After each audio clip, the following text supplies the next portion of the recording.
विकसित भारत 2047 के लिए दिल्ली का रोड मैप भी आ गया है, मास्टर प्लान आ गया है और आसान भाषा में इसको समझेंगे। डीडीए के वीसी इस वक्त हमारे साथ है शर्वना सर। सर सबसे पहले आसान भाषा में अगर आपसे समझूं तो जो हमें समझ आ रहा है कि दिल्ली अब हॉरिजॉन्टली नहीं वर्टिकल बढ़ेगी, ये सही है और इसके लिए क्या नियम है? दिल्ली मास्टर प्लान 2047 के तहत कई सारे प्रावधान इस बार किया गया। जहाँ तक हॉरिजॉन्टल नहीं बढ़ेगी तो हॉरिजॉन्टल बढ़ाने का स्कोप नहीं है, लैंड लॉक्ड है दिल्ली, तो नेचुरली वर्टिकली जाना पड़ेगा। बट वर्टिकल भी हाई डेंसिटी भी हर जगह अलाउ नहीं किया जा रहा है। जैसे मेट्रो के दोनों तरफ 500 मीटर की जगह पर टीओडी जोन कहते हैं हम लोग, ट्रांसिट ओरिएंटेड डेवलपमेंट, वहाँ पर हाई वर्टिकल डेवलपमेंट अलाउ किया जाए 500 एफआईआर तक। उसी तरह का जैसे हमारे झुग्गी झोपड़ी क्लस्टर्स हैं, उसको भी सरकार का निर्णय है, जहाँ झुग्गी वहाँ मकान, उस कॉन्सेप्ट में वहाँ पर भी उसी जगह पर उन लोगों के लिए घर बना के देने का सरकार का निर्णय है और वहाँ पर भी हाई राइज होगा। इसके अलावा जो बाकी जगह पर है वो मीडियम लेवल पर ही रहेगा। अब जैसे सेंट्रल दिल्ली कहाँ पर हम लोग हैं, वहाँ पर तो हमेशा पहले से लो एफआईआर रहा। उसी तरह का जो दिल्ली के आउटस्कर्ट्स हैं, जो लो डेंसिटी एरिया कह रहे हैं, वहाँ पर भी लो डेंसिटी रहेगा, वहाँ हाई वर्टिकल नहीं जाएगा, लो डेंसिटी रहेगा। ठीक है सर, ये भी बात की जा रही है कि 30 मीटर से ज़्यादा जो सड़कें हैं उनसे बड़ी वहाँ पर कमर्शियल एक्टिविटी हो पाएगी लोवेस्ट फ्लोर में। साथ ही साथ ये भी आप कह रहे हैं कि ये भी ऑप्शन क्या हम देख पाएंगे कि मेट्रो 24 घंटे चलेगी ऐसी जगहों पर या जहाँ पर बिजनेसेस हैं इस तरह? मेट्रो तो दिल्ली का मेट्रो है, सबसे बड़ा स्ट्रेंथ है दिल्ली का। और इस बार का मास्टर प्लान में 24/7 सिटी का कॉन्सेप्ट इस बार लाया जा रहा है। यानी दिल्ली के कुछ जगहों को आइडेंटिफाई किया जाएगा, उन जगहों को मतलब 24 घंटा वहाँ पर वो एक्टिव रहें, ऐसा डेवलप करने का प्लान है।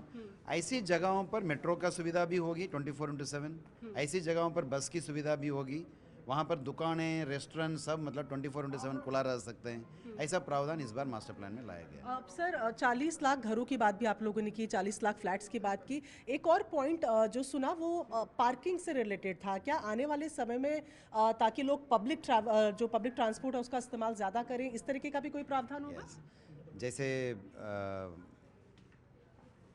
कितने भी वो मोबिलिटी की बात है, अब जैसे डीएमआरसी का ऑलरेडी बहुत अच्छा नेटवर्क है और वो नेटवर्क और बड़े पैमाने पर बढ़ रहा है अभी, मतलब यानी ऑलमोस्ट 690 किलोमीटर तक जाएगा। अभी 450 अराउंड है और ये 690 किलोमीटर तक अभी आने वाले दिनों में क्विकली बढ़ेगा। उसी तरह के जो नमो भारत RRTS, वो भी अराउंड 83 किलोमीटर्स अभी हैं। So this is also going to hike, going to increase by more than 250 kilometres तक। Third one is buses almost around 4500 buses है, उसको 8000 करने का दिल्ली गवर्नमेंट ऑलरेडी कर रही है।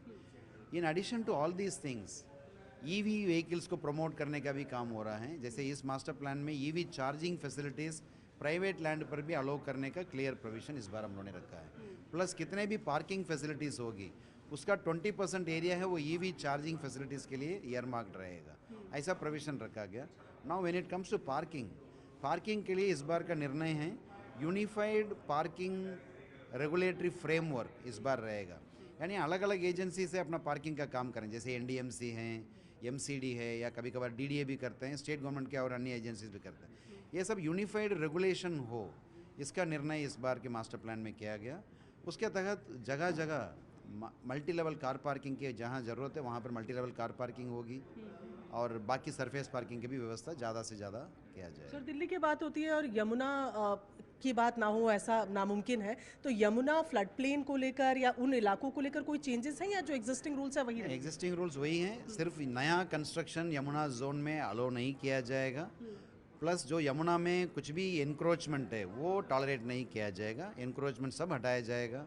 इंक्रोचमेंट्स मतलब जो नया इंक्रोचमेंट्स कुछ भी होना नहीं चाहिए। अनऑथराइज कॉलोनीज़ की मैं बात नहीं कर रहा हूँ, और इंक्रोचमेंट्स नहीं होना, सरकारी ज़मीन पर इंक्रोचमेंट्स नहीं होनी चाहिए।